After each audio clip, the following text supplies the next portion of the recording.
Вітаємо! Укрінформ продовжує вас постійно інформувати. Welcome. The Ukrinform agency continues a series of updating you on this difficult time. After the atrocities of the Russian invaders in Buchma, everyone now understands how important it is to join in the voluntary work and in the advocacy work, including the role of the international relations in bringing closer the Ukrainian victory. We'll be talking about the sanctions that are going or have already been imposed on those who participate in this war and who have committed authorities. We will be discussing these issues with Oleksiy Makeyev, who is the special representative of the Ministry of Sanctions policy of Ukraine, and Olexandr Novikov, who heads the National Agency for Prevention of Corruption. Mr. Makeyev will begin. He will inform us on how Ukraine is cooperating with the international community in terms of imposing sanctions, who participates in this process, and why in general the sanctions are an important tool. Thank you and welcome, dear viewers. Sanctions have been defined by the Ukrainian president as one of the most important venues in the foreign policy under the Russian aggression, this invasion that was set off on the February the 24th.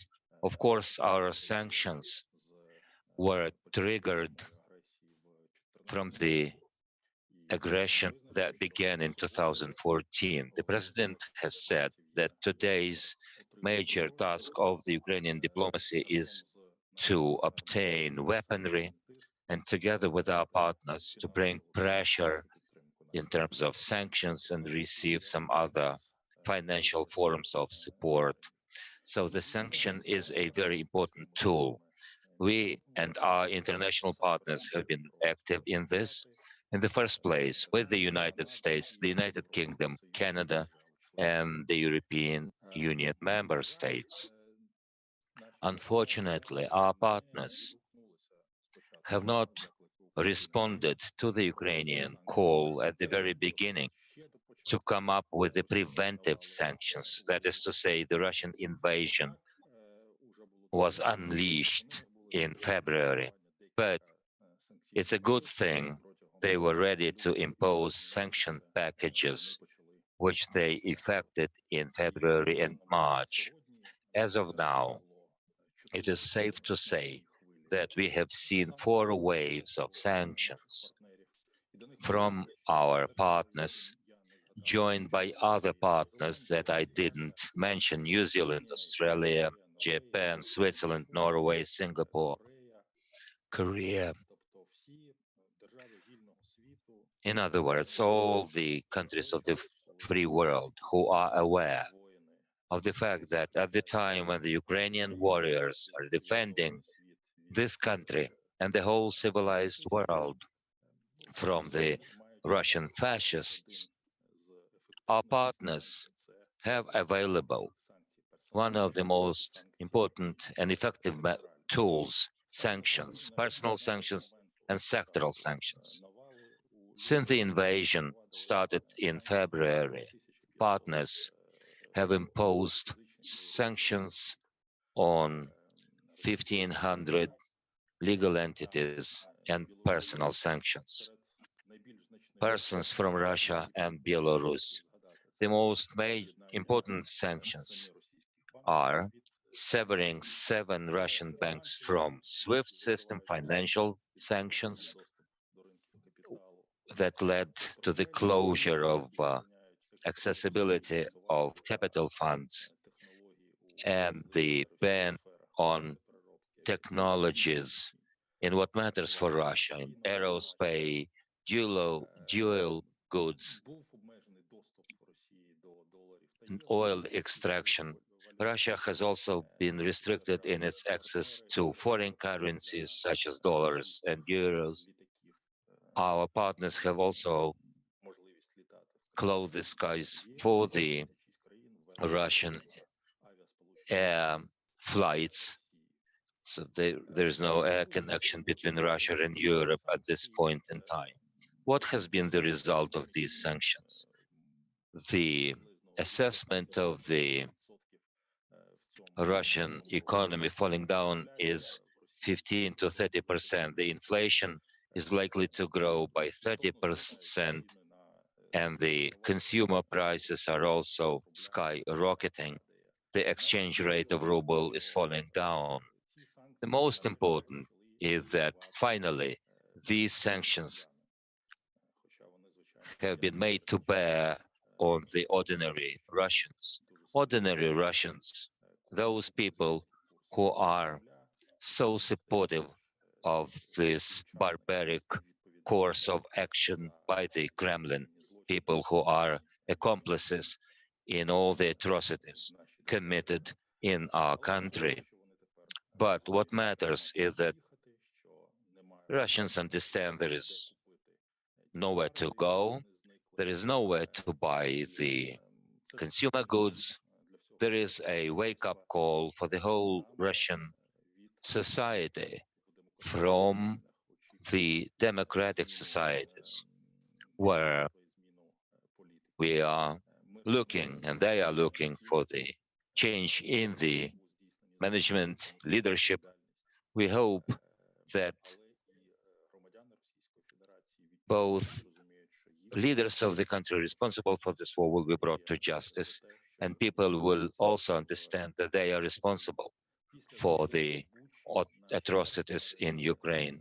After the Bucha massacre, our partners have claimed that they are ready to introduce new waves of sanctions. We are actively working in all European capitals to make sure that this pressure is brought to bear. Thank you, Mr. Oleksiy. Indeed, what we have seen is that many Russians support the regime, they support the war, and many of us read an article on a Russian pro-governmental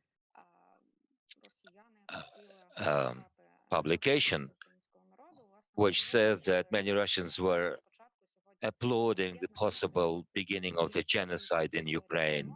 So we are to get united, and communities are united all over the place in this country, and the government have joined efforts.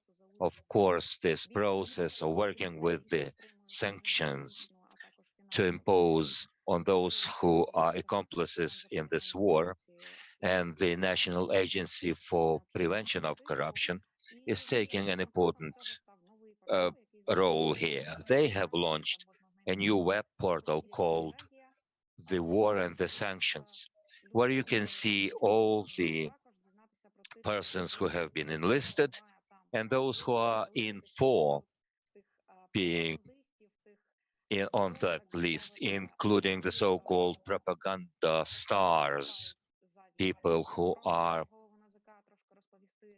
engaged, participate, and promote this war. I would like to give the floor to the head of the ANCP. Welcome, dear colleagues. The sanctions.government.ua. Before I talk about that, I will tell you what we are doing and what we think other authorities must be doing. As we know, Russians fail to understand Ukrainian language, they fail to understand the human language, but they understand the language of force. As a national agency, we are working in this realm. We must not wait, we must act on the projects that bring closer the Ukrainian victory. The NACP projects for the time of war are taking advantage of the available resources. We have put together the most powerful team of analysts and IT specialists. We have close relations with our colleagues abroad, with the diplomatic missions in this country. We are the body that works on the methodology, the best one in the world, objects and key results. So our projects are built very efficiently, they're resultful. major goal is to come up with the sanction lists where we provide our expertise and we are the service to cater for the interests of the Foreign Affairs Ministry for the General Prosecutor's Office. Because we are preparing all the persons on this list, those who will be sanctioned or who will receive the note of suspicions. We also are tracking down their properties, and we are working with different task forces in the United States, Transatlantic Task Force, in view to bring to justice those um, who have committed crimes against humanity. We want to publish the information on the properties of these people. On the initiative of the European Union colleagues, we have set up a humanitarian headquarters, which is not part of our structure, but it is called to be a platform that will provide expertise on the best practices of developing and distributing humanitarian aid. We are also searching for the people collaborating with the invaders. Another project is Ukraine Now, the vision of the future, where we are trying to register the changes in the public awareness so that the Ukrainian state in the future is has reached quite a new level of quality. Of course, we've been continuing with our major activities. People who are declaring their properties are abroad now, and they need some information on how people that have fled from Ukraine, from the war, can receive some help. We believe that people that are whose companies are now on hold, they cannot receive any other forms of income, that they, through law, must be allowed to um, continue their activities. Such a legislation has been prepared. For the sanctions lists, we have been working, double checking, tracking down the data. We are also comparing our notes with our partners abroad. We have been communicating with the Russian opposition, people who help us and provide us with the information on how to form and shape these lists. We believe that the key to the Ukrainian security is not only within Ukraine, but it will also be held by the changes within Russia. As for the web portal, it has been developed in three languages, Ukrainian, Russian, and English. You can go there through the QR code. The goal is to enlarge the numbers of people who have been accomplices in this war. So far, it covers 6,000 persons. Of course, we understand that people who have committed crimes against humanity goes beyond these people. And over a month, we have more than 2,000 people like that. We think that our capacity, with the help of our foreign partners and the advocacy resources by Oleksiy structure and foreign ministry, I think we will be able to process 6,000 persons. We have published information on the people who have already been sanctioned, and these sanctions are divided into different categories. We also have people who are likely to be enlisted in these um, enumerations. Plus, we publish the evidence for their involvement in the crime against humanity and military crimes, war crimes. Very likely that we will see the information on the persons that have been sanctioned because of the Ukrainian war dating back to 2014. We will also have information on the essence of the people who are accomplices from Russia and Belarus, accomplices to the Russian aggression.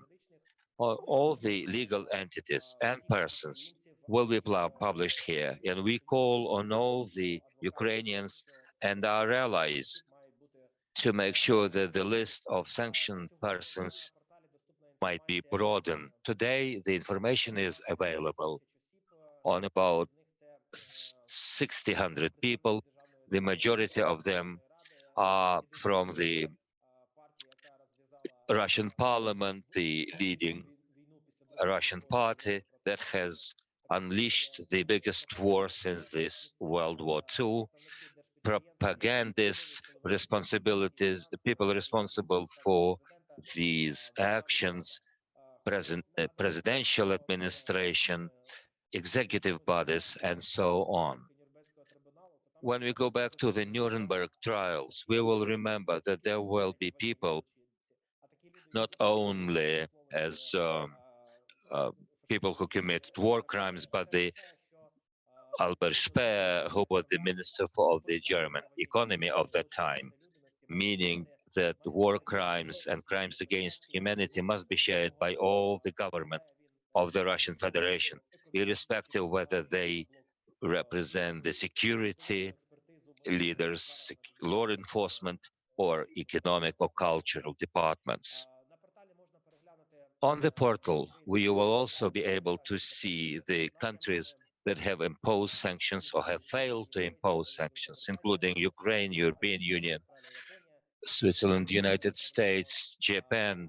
Today, we are submitting to the Foreign Affairs Ministry a first list detailing the information on the sanctioned persons in one jurisdictions, but other jurisdictions have not so far imposed sanctions on them. Every Ukrainian can call for sanctions. And to do this, you must click on the person and you will be able through the social network to shape a call for the sanctions to be imposed on these people.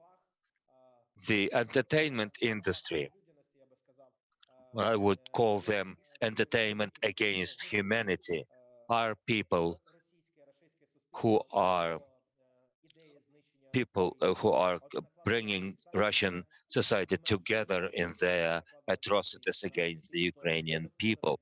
And I believe it is no less important to sanctions these so-called cultural figures as compared to other criminals. There is another linked web portal on the whistleblowers and those who are responsible for this war. This web portal is available in 3 languages. It has been up and running for 5 days now, and we have received so far 160 items of information, meaning that people will not succeed in hiding their properties. More than 60 items of information were submitted in the English language, 40 of them in Russian, meaning that we receive signals from Russia, implying that people from the United States and Europe inform us on the assets of those people who are accomplices in this war. No single person will be able to hide from justice. This web portal is in line with all the personal data security strategies. So no one will be exposed of those whistleblowers who want to stay unknown. In case the assets have been forfeited according to the Ukrainian or American legislation, this procedure will provide for the payment. In Ukraine, whistleblower will receive 10%, in the United States up to 30% of the whole value of the forfeited property. But the main thing is to stop the war, the biggest war in Europe since World War II. Thank you.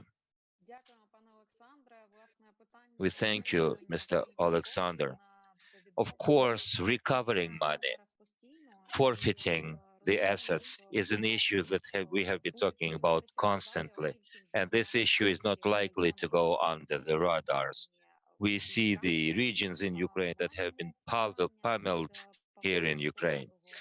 We have a Чи question моє from Mr. запитання Polkovsky, до Олександра Новікова буде, чи and I є don't know who is the можливість addressee of співпрацювати з this громадських організацій question. або що A question чи ми координуємо is whether other координується Ukrainian з local іншими органами влади для authorities реалізації have подібних such a capacity, and how does your agency cooperate with others? We have set up this web portal together with the Foreign Affairs Ministry, with the General Prosecutor's Office, and the Presidential Task Force.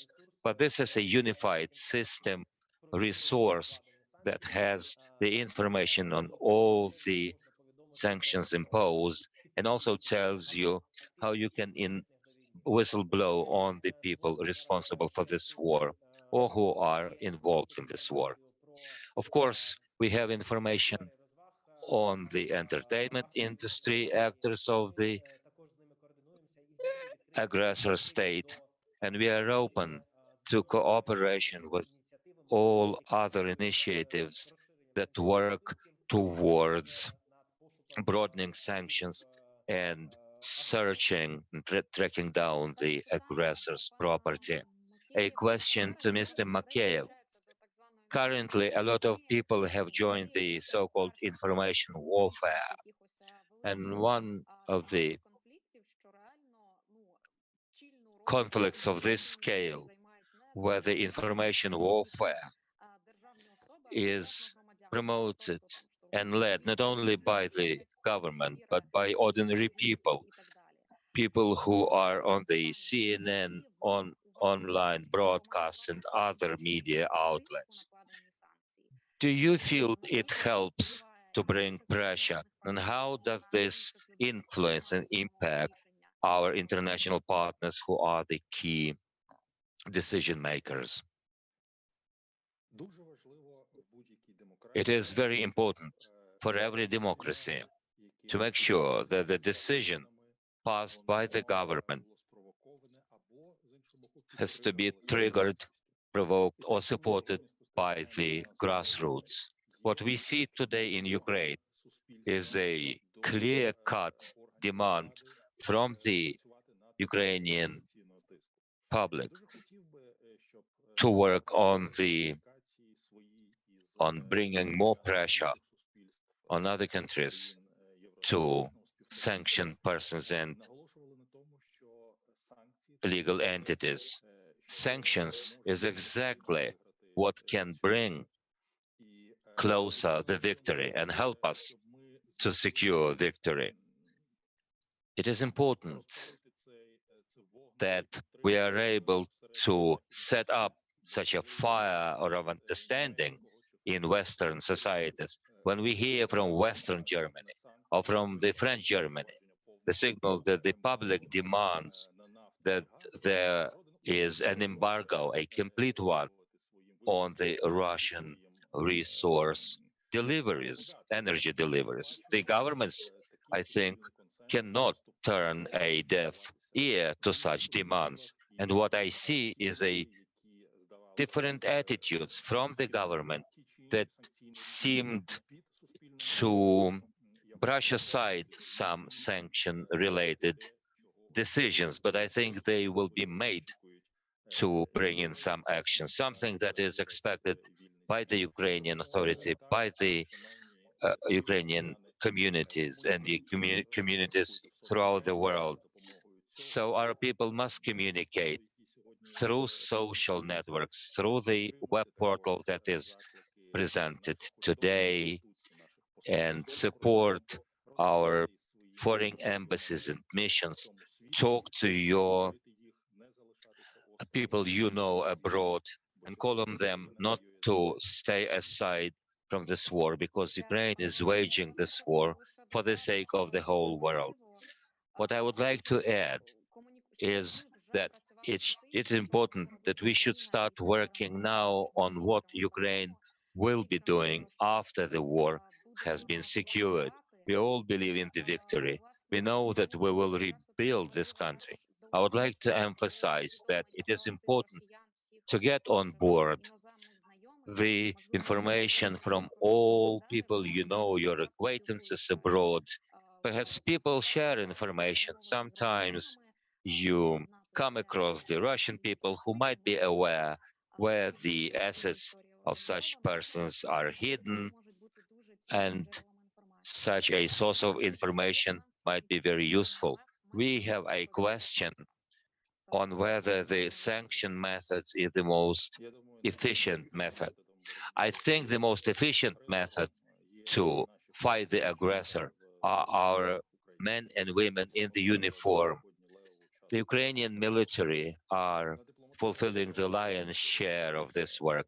On the diplomatic front, we have about 1,500 diplomats in all quarters of the world who make sure that Ukraine is supported around the world. They rally this support in the key states, in the free states of the world.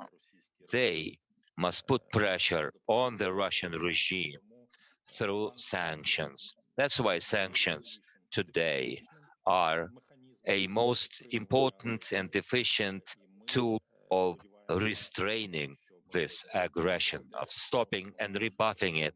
And we believe this is our contribution to the overall victory. This is how we help our men and women in the uniform that defend Ukraine. A question to Alexander Novikov. You mentioned that the critical mass in your vision is made up of key 6,000 persons closer to Putin, who are close to other people in the Russian leadership. Why is it 6,000? Why have you picked them up and these people have been sanctioned? A 6,000 is a ballpark figure. They all fall under the category of the people who are at the basis of the Putin's regime, the heads of all the central government bodies, different heads of the departments, the governance of the banks that pay for this war, the heads of the logistic companies, the heads of the defense industry of Russia, oligarchs and vested interests. Why is it that 6,000? This is a critical mass, an influence upon which will make them aware that the Putin regime is waging a war, not against Ukraine only, although he claims that he is fighting NATO in the Ukrainian territory. He is fighting not only the civilized world, but he is fighting against the Russian population and Russia itself. The reputational loss and the loss of the property of those 6,000 persons who run their country, the heads of the biggest cities in Europe, I think, will provide a systemic tool to impact to the and bring in the fall down of the Putin's regime by the Russians themselves. This is what many Ukrainians believe in. I think we should draw the line under what we have discussed so far. Perhaps either Alexander or Oleksiy will send a powerful message to the Ukrainian population or to our foreign partners, since we have an English language online broadcast. I call on all the Ukrainian citizens to take advantage of this web portal. It is being developed. There are things that we might have missed. There are people who have not been enlisted, that are not under the microscope of our sanctions team. So we will appreciate all the information on possible future sanctions. We have set up a whistleblowing mechanism. When you expose those responsible. This is a unique tool that is used by all the major countries in the world to expose all those criminals who are hiding their assets abroad. This is an important work that we have launched, and I appreciate the experts from the NACP who have come to help the Ministry of Foreign Affairs. And I call on all the citizens of the free world to demand from their government to come up with specific actions, because our victory will be a joint one, a victory over the Russian fascist invasion. I would like to call on all the citizens in the world, those who care for peace, peace-loving people, to call on the widening of the sanctions against Russia, on sectoral and personal sanctions, and to inform us on all the people responsible and complicit in this war. Every true, authentic citizen in any country is interested in living in peace to make sure that the next generation are enjoying a peaceful life. Thank you very much. Let me remind you that the reference link is to this web portal. Perhaps there you may whistle blow on people who are not yet on the list, or offer some updates, some things that will contribute to the improvement of this web portal. And I will reiterate that we are all stakeholders in this victory. We are waiting for the victory when the Ukrainian armed forces will liberate new territories, will liberate Ukraine, and the time when we start thinking about what to do next, rather than care for our neighbors who are threatened now. Glory to Ukraine, and until next time, we are working towards our